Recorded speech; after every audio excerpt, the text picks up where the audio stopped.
Professor. Thank you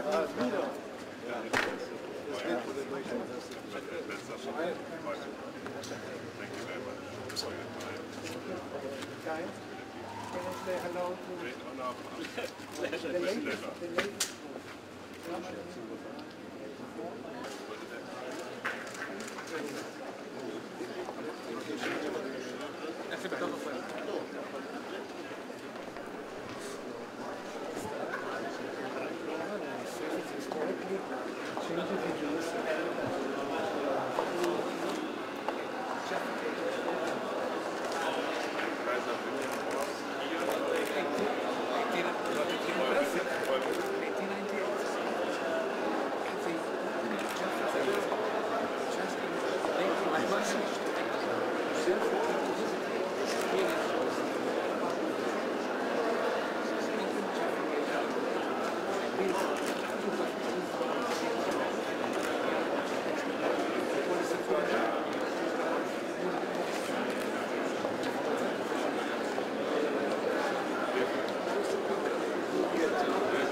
Day-to-day life of the university.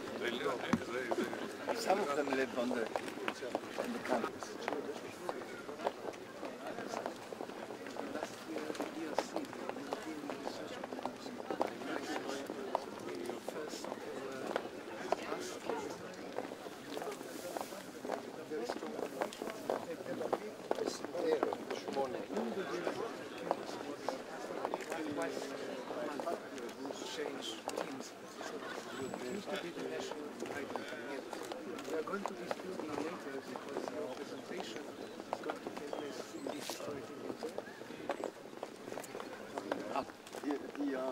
University is an Israeli-controlled entity, if you want, but without direct contact. So twice a month, a convoy would go up here with 60, 70 policemen who would be replaced.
We had the right to keep it up as an Israeli enclave. Yeah. And twice a month.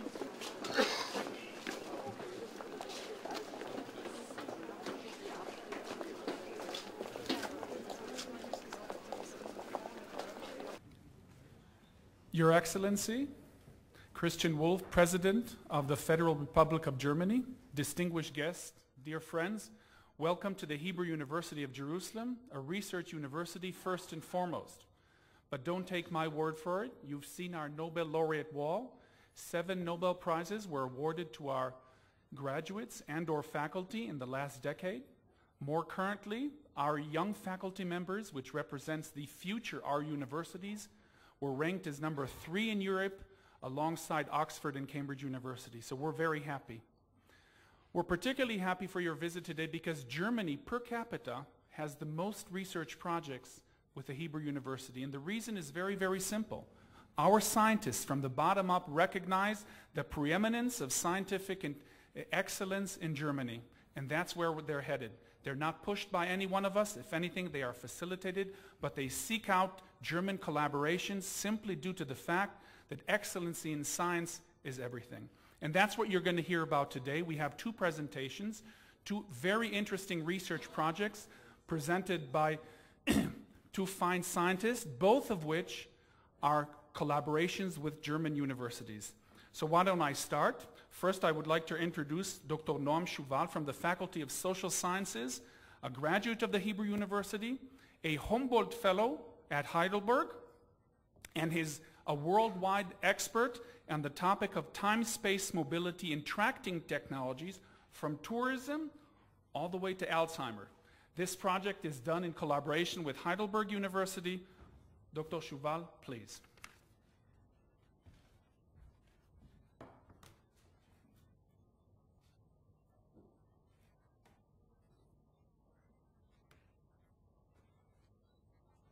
Okay, thank you very much. I appreciate the opportunity to present this project to you today. The short name is Centra, Senior Tracking. The longer name is the use of advanced tracking technologies for the analysis of mobility in Alzheimer's disease and related cognitive disorders. The background. The 2 main reasons for us to engage in this project. The first one is the aging of the population in developed countries. Naturally, when different diseases are being cured, when people live longer, we have higher rates of Alzheimer's, and this is where my colleague that is sitting here, Professor Gail Oslander, is dealing with. And in the last decade, we all known about the second geographical revolution. We have, of course, the GPS, Google Earth, tracking technologies, smartphones, etc., and they are really enabling us to ask new questions and creating opportunities, not just for the daily life, but also for research. And this is where I'm coming from as a geographer, trying to use those new technologies for research. First, I want to present our colleagues in this project. The project is with the Heidelberg University, and as you can see, it's a very diverse project. We have psychologists like Hans Werner Wall, environmental psychologists like Frank Oswald, geographers Tim Freitag, and of course, on the Israeli side, social work represented by Gail Oslander, the former Dean of Social Work, Ruth Landau, and from Tel Aviv University, Psychogeriatrics. It's a very difficult project because people are coming from different disciplines, but I think here we also have the potential of this project. The project takes place in 2 metropolitan regions. One is Tel Aviv, a metropolitan region, and the other one is the Rhine-Neckar, with Mannheim, Heidelberg, and other cities in southwest Germany. The study goals, of course, we have they told me I don't have 1 hour today, so it's a very brief presentation. The first goal was to determine whether mobility patterns of older adults vary according to their cognitive state. Does this deterioration cause different mobility patterns? And as I will present later, we're using very accurate GPS devices that enable us for the first time in history of science so far to record the whereabouts of people in a seconds and meters resolution for 1 month.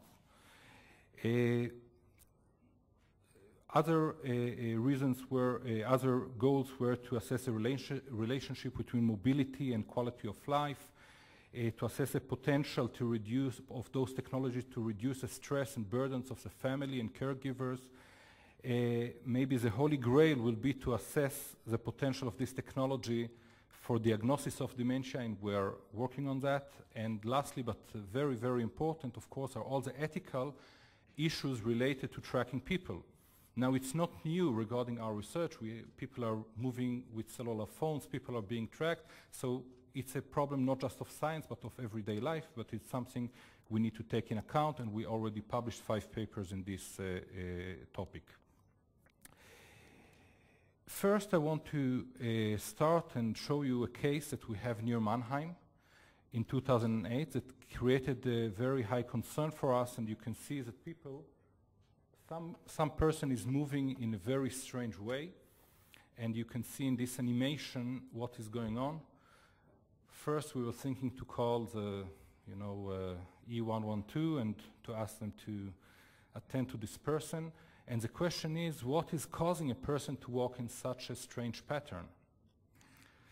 Okay, so the answer is right here, and we're talking about an elderly person.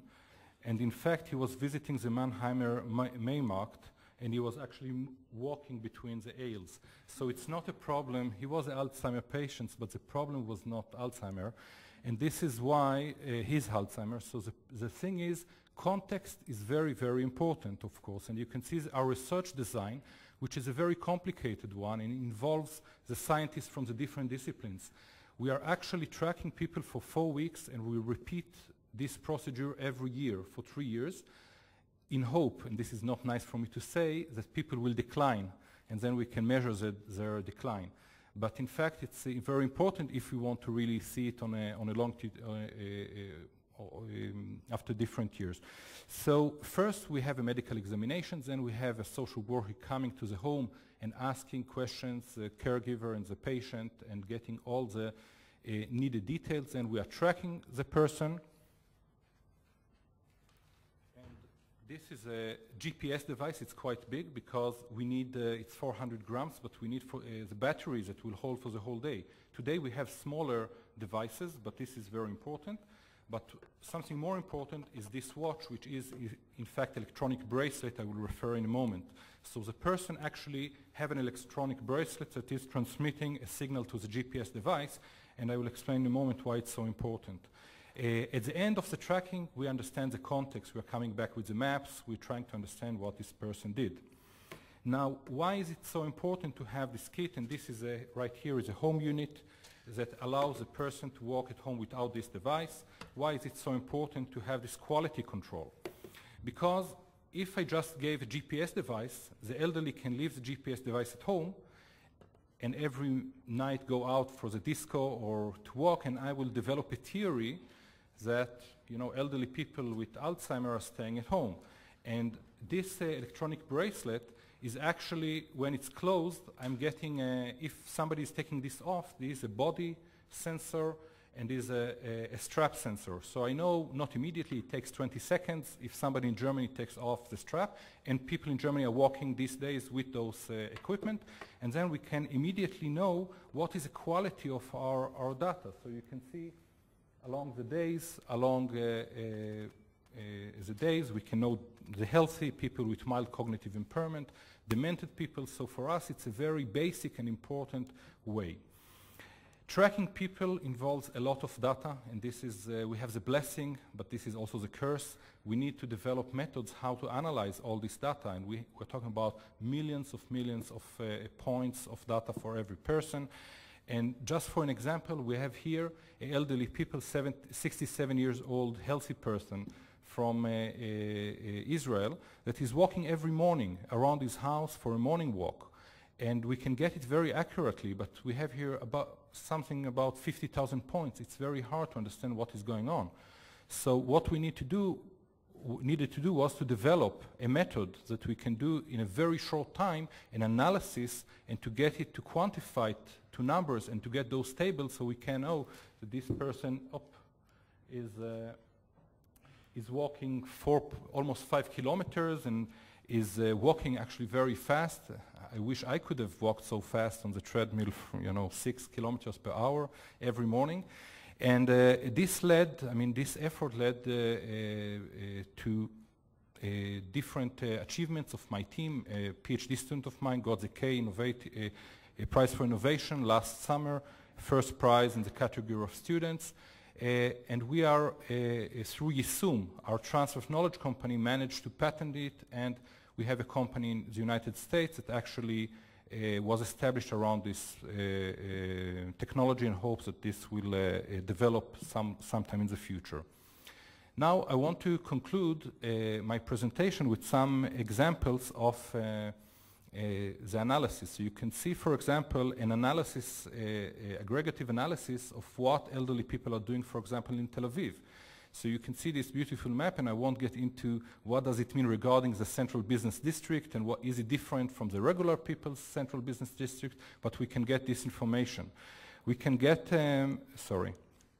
we can also get information about the individual. What is the individual doing? How does he move around in space? What types of transportation? Where do they spend their time, etc. And you can see here, for example, the decline. And I forgot to say that until now we tracked about 300 people in Israel and in Germany, each of them for 1 month. And here you can see, for example, the decline between the healthy, the MCI, mild cognitive impaired, and the demented, right here. And you can see how the deterioration is causing them to be less active and to have less meaningful activities. You can see here average daily distance. So we can see how people from different age groups, how we have the decline according to the health, the cognitive health. We can see when people, according to the hour of the day, are moving. And we can see the difference between male and females. This is a Tuesday. We can see more activity of males in the morning, more of females in the afternoon. What does it mean? Again, we don't have the time now to talk about it, but I think it's quite interesting to see that at least the Israeli males on Fridays afternoon, when they need to help at home, they usually go out, as you can see, and are not staying at home. You can see it quite clearly. We can also measure what is the distance of the person from his home according to the hour of the day. So we can see here a typical week of one of the participants, and we can see how he has some routine of work. As you can see, he has some days that he stays nearby home, but we can quantify the geographical distances according to the hour of the day. And here you can see an average of all the three groups. And here I think this is the most, is the nicest picture, because you can see here how geographical space are shrinking. When somebody having Alzheimer or starting to have Alzheimer, his geographical space is shrinking. And this is very important, of course, if we're talking about shopping. And we know that today in Israel and in Germany, we have smaller shops are being closed. We have supermarkets. What does it mean for elderly people that need to get to the shop or need to get to services when their geographical space is declining? So this is, I think, an important point. And I wish to conclude and to say that, first of all, we already found various strong relations between cognitive decline and time space patterns. Binational comparison will start soon. And I have to say it's the first, even what's been published, the first time that such a things are being published in the world. The research design, this innovative design, helped to connect the geographical with the more traditional psychosocial data that we have.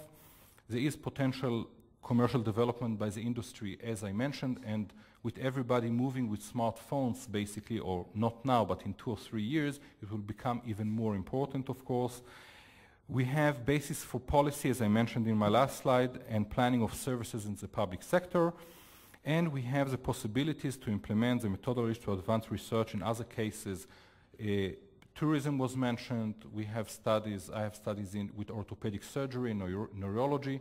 So this is actually the second geographical revolution is opening up opportunities in different part of science, and it's important to say it's research in progress. It's not a done deal. We're still working in the middle. And I just wish to conclude that this project, aside of being a scientific project for us, has been also an arena for meeting colleagues, younger and adult colleagues from Germany, and getting to know them, and they getting to know us, and to travel in Germany and to travel in Israel, and this was a very big issue for us. And I will also mention that we have 10 graduate students in the project, 6 PhDs and 4 master theses. So it's a project that also engages the young researchers in this university and in the Heidelberg University. Thank you very much.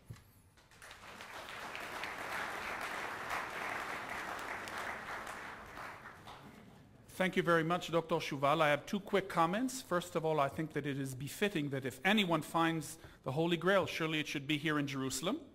And secondly, and more seriously, I think that your work exemplifies the fact that universities need to be multifaceted without focusing on one area, because if one is only an expert in one field, one cannot tackle such multifaceted problems. Which brings me to our next speaker, which is truly tackling one of the most fascinating areas of today, the brain. We have Professor Elon Ve'adia from our School of Medicine and the acting director of the ELSIC, Edmond J. and Lily Safra Center for the Brain Science, a world expert on learning, memory, and interfacing with the brain that will present one of the grandest challenges of the university, uncovering and deciphering the brain. Elon, please. Thank you very much, Shai, and welcome. I am pleased to welcome the President of Germany to this university and to tell you very brief stories about how we begin a multifaceted brain research, brain sciences in Israel, in Jerusalem, and second about our work, our specific work on projects that we run in collaboration with German friends. And I second what the Vice President has just mentioned, that the reason we have so many collaborations with German institutes and universities is simply excellence. And I think I am collaborating with groups from Germany for the last 20 years of my scientific life, and always enjoy it. Always enjoy to hear and see the young people with the open minds. So we now have a challenge. The world has a challenge to go together to understandings in every field, including in science.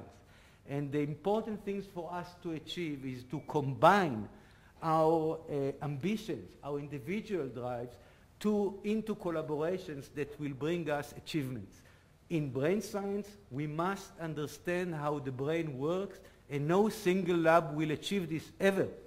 The only way to do it is to do it in collaboration, and the only way to achieve a repair of the brain is by understanding the brain. And this is our ambition at ELSIC, to understand the brain. To understand the brain, we need multidisciplinary work, we need collaborations between groups in Israel, between groups in the world, and in fact, most of the studies are not only collaborations within Israel, but they are collaborations, for example, of 3 to 4 groups, in my case, United States, Germany, and Israel.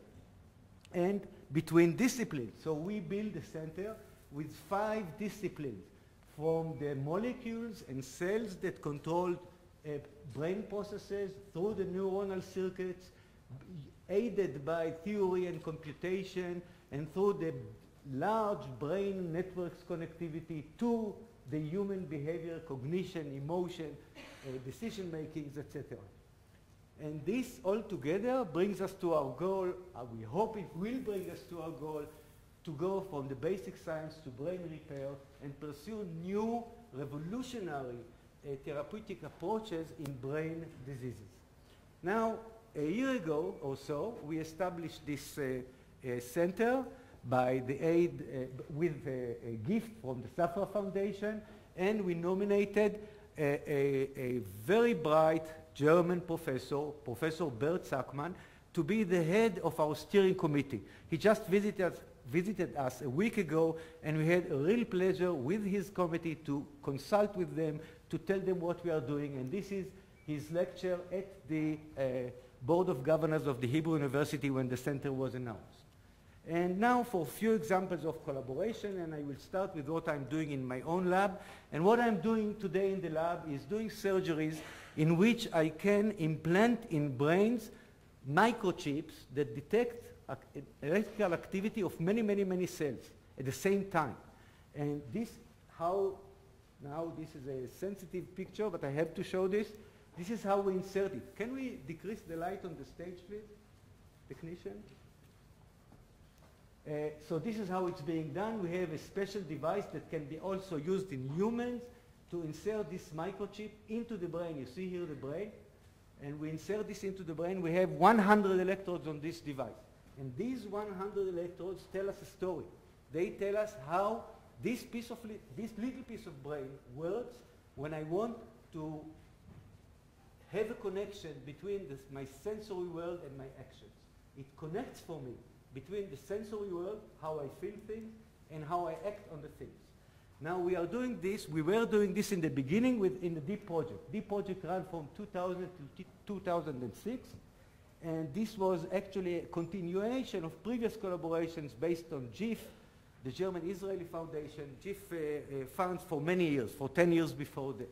And the groups that participated were Professor Ad Arkin from Freiburg and myself in Jerusalem as principal investigators, Klaus Pavelczyk from Bremen, the group of Ad Arkin that included several of his people, I will not say all the names, they are written here, and other groups from the Hebrew University with many students who participated in this project, and two of them, Chagai Lalazar and Lavi Spiegelman, were awarded a prize for the work, for what they developed. And what they developed was this.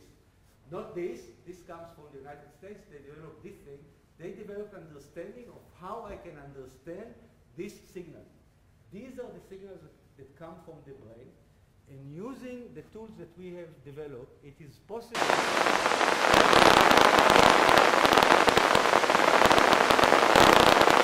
This, what you heard was the brain. This is what's going on now in your brain. All this noise here. All this noise is what you see here, just played on an audio device. And what our computer does is take these signals, interpret them, and activate some other machines than the hand itself. So here, a monkey in the United States was trained to pick up food by its brain activity. So in that case, they used the robotic arm to get this piece of marshmallow that the Americans like very much.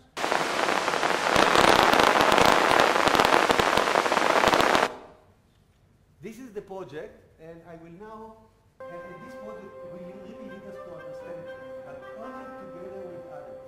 This is going into the molecular level to understand how gene codes for this activity that we see. This work is done, for example, by in collaboration with Germany. Another example is how we go to imaging the brain. We can shine light on the brain and see how it's active. This is Adi Mizrahi, who has collaboration in Germany, in Frankfurt, with GIF support.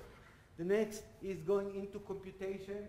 Dan Segev is collaborating with Axel Borst in Germany, and what they are doing is working on the role of the little branches of each nerve cell, how to compute the information that they are bombarded with. And you see here the bombardment of excitation of neural cells in a cortical network, in a network of the brain. And last but not least is the work done by Chaim Sompolinsky, a theoretician, where they develop a theoretical approach to understand how the brain can solve problems. One of the students, or a postdoctoral student, sits in this lecture hall, Robert Nütig, who comes from Germany and became an Israeli by now, and Chaim Sompolinsky developed a specific model that can be used to recognize all kinds of sensory inputs, like recognizing speech. And they even have a patent on this, and this is the best collaboration that I can think about. The German young people like Robert come here and work with us. And I thank you very much for listening.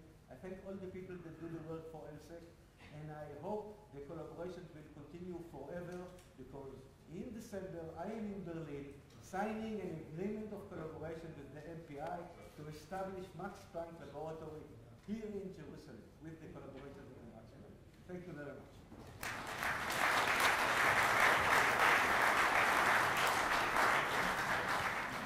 Thank you very much, Professor Vardia, for that fascinating talk. And lastly, Your Excellency, we would be honored if you would be willing to address us on this happy occasion, please.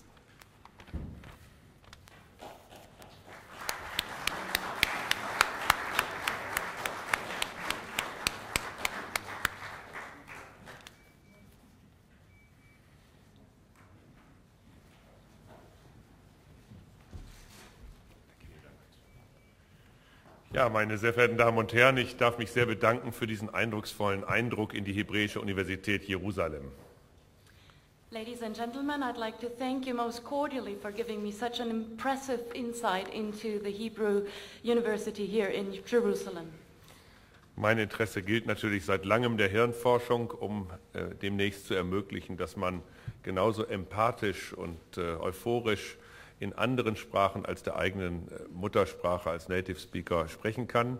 Aber diese sozusagen Forschung ist ja noch nicht an diesem Punkt angelangt, auch wenn sie sehr schnelle Fortschritte zeitigt. Of course, I'm very much interested in brain science, and I have been interested in brain science for a very long time.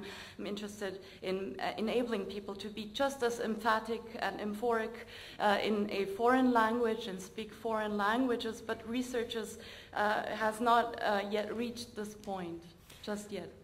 Ich habe diese Projekte israelisch-deutscher Zusammenarbeit mit großer Freude vernommen. Nicht nur als Bundespräsident der Bundesrepublik Deutschland, sondern auch in der Funktion noch als Senator der Max-Planck-Gesellschaft. Ich freue mich, dass im Dezember dann ein weiteres Abkommen auf den Weg gebracht wird.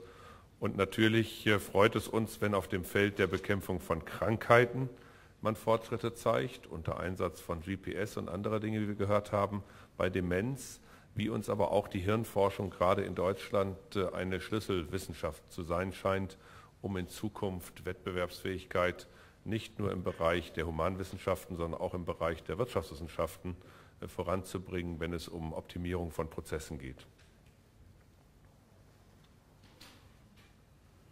I was delighted to hear and learn about the projects of Israeli and German cooperation, and I'm not only interested in these projects since I'm federal president. No, I was interested in those projects before when I was senator of the Max Planck Institute, and I'm delighted to learn and to hear that there will be a new agreement that will be brought and forged and signed in December. Of course, we're very happy and delighted to hear and learn that there's progress on the way when it comes to combating diseases, also with the support of GPS in the field of combating and finding a cure for dementia.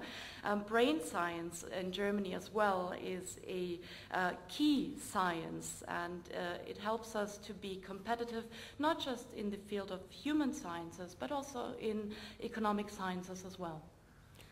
Die Wissenschaften imponieren, beeindrucken, vor allem durch die Bereitstellung von Lösungen. In Berlin läuft derzeit eine Ausstellung über das Weltwissen, so ist sie bezeichnet, und dort ist auch ausgestellt das Original der Relativitätstheorie Albert Einsteins. Und es ist schön, hier an einer Universität zu sein, zu deren Gründern Albert Einstein gehört. Sciences always leave a lasting and huge impression on us, especially since sciences provide solutions to many problems we have. Currently there is an exhibition going on in Berlin entitled Global Knowledge, and I'm very pleased to tell you that this exhibition also exhibits the original of the relativity theory put forward and worked out by Albert Einstein, one of the founding and founders of this university. Von Albert Einstein stammt der Satz, der Fortschritt folgt aus dem Austausch des Wissens. Und deswegen machen Sie hier ganz im Sinne Albert Einsteins auch heute das Richtige, nämlich den Austausch zu pflegen zwischen verschiedenen Wissenschaften und zwischen den wissenschaftlichen Disziplinen verschiedener Länder, vor allem der beiden Länder Deutschland und Israel. Und dafür bin ich sehr dankbar und wünsche Ihnen in jeder Hinsicht großen Erfolg in der Zukunft.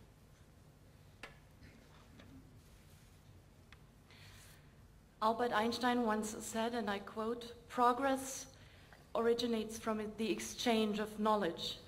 And this is why I'm pleased to see and learn that you are actually doing the right thing here in Jerusalem. You're exchanging knowledge amongst the different scientific disciplines, the different scientific fields, but also among scientists of various countries, and also scientists from Germany and Israel. This is why I'm very grateful to be here today, and I wish you best of luck and all of success for the future and the future of your work. Die Wissenschaftler waren vorangegangen. Die Zusammenarbeit zwischen den Wissenschaftlern unserer Länder und Wissenschaftlerinnen unserer Länder fand statt, bevor überhaupt wieder diplomatische Beziehungen aufgenommen wurden.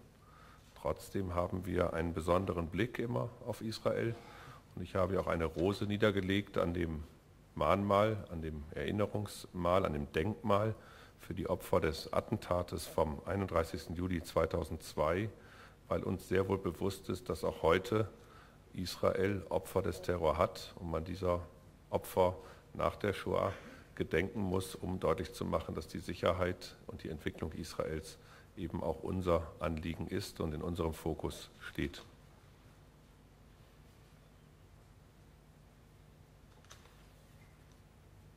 The scientists of both our countries paved the way. Scientific cooperation even preceded our diplomatic ties between Germany and Israel, and these ties are very special indeed. Just before coming here, I visited the memorial dedicated to the victims of the bomb attack of July 31st in 2002, and I placed a rose at this memorial because we are fully aware that up to this day in Israel there are victims of terror, and we need to remember and commemorate those victims and thus show that the security of the State of Israel is very important to us indeed, and it is our responsibility to defend and support the security of Israel. Und die Symbolik des Olivenbaumes steht für den Frieden, gebeugt, aber nicht gebrochen. Und ich sage Ihnen, Herr Professor Ben-Sasson, vielen Dank für diesen eindrucksvollen, ermöglichten Besuch Ihrer Hebräischen Universität in Jerusalem und weiter viele Verbindungen zwischen unseren Ländern und den Universitäten unserer Länder, denn Sie sind auf dem höchsten Level weltweit angesiedelt, und davon können wir auch viel lernen und daran können wir partizipieren. Vielen Dank, und allen Studierenden, Wissenschaftlern, Forschenden und Lehrenden und zukünftigen Nobelpreisträgern, denn Sie hatten da hinten noch einige Flächen für weitere Nobelpreisträger Ihrer Universität. Ganz viel Erfolg. Vielen Dank.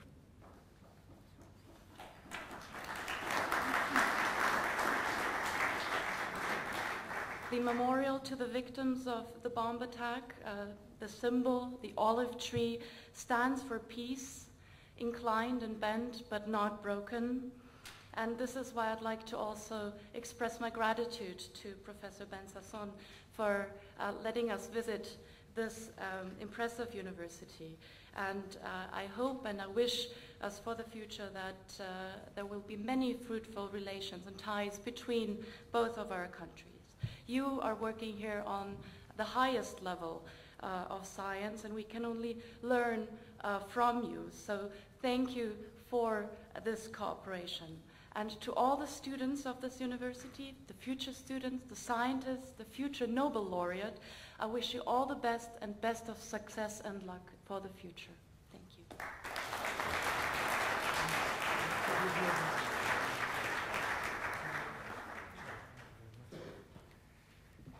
His Excellency, the President Wulff, we welcomed you already, and in a few moments we are going to say goodbye and to wait for another visit. In a way, Germany was the first to bring modernity to this region. It was in 1898 when the Kaiser arrived to visit Jerusalem, and three major architecture changes were made. I think that one can see them only from the Hebrew University. One is the breaking or the opening of Jaffa Gate, opening Jerusalem to the world. The second one was the building of a hospital next to the Holy Sepulchre, Moristan. And the third one is a hospital here in Mount of Olives next to us. and 3 were the seeds of modernization to this region. But in order to have the second step, people had to wait another 20 years, and that was 1918 when the cornerstones for the Hebrew University were laid some 200 meters from here. And that's actually the beginning of the modern state of Israel. Everybody thought at that time that a modern state must be put on cornerstones representing university. And the message was the following: you have got many religions, you can speak many languages, but there is only one language that is bespeaked over the world, and it is the scientific language. It doesn't know any border, it doesn't know any nationality, it is not referred to any diplomats, it runs by itself.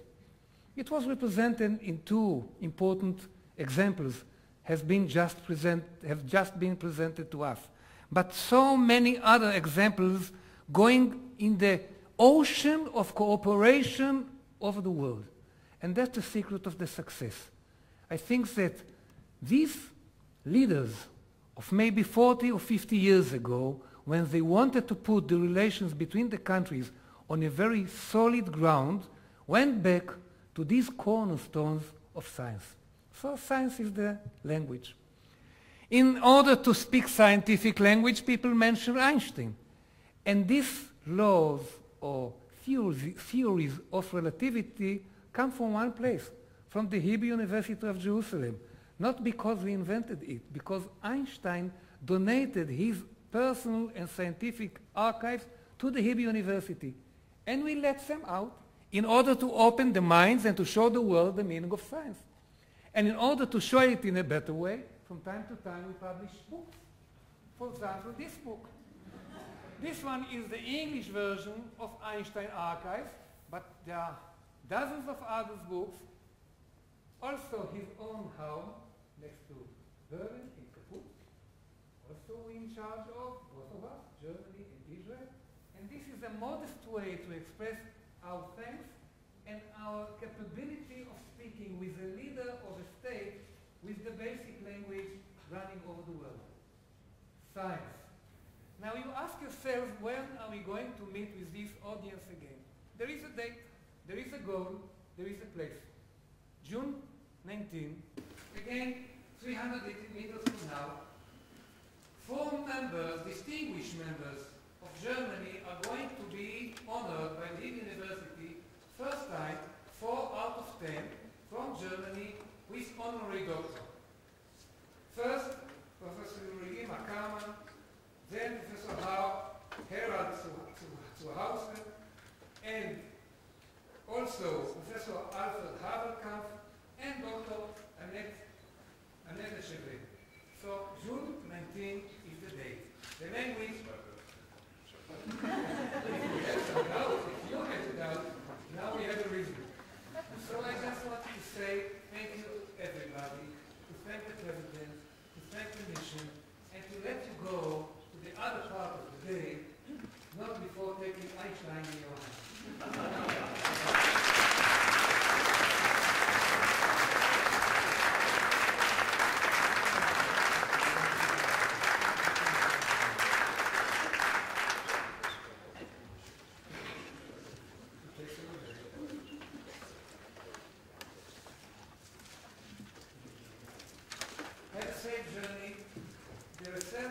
The ceremony is over when the President is on his way to his car. I ask you to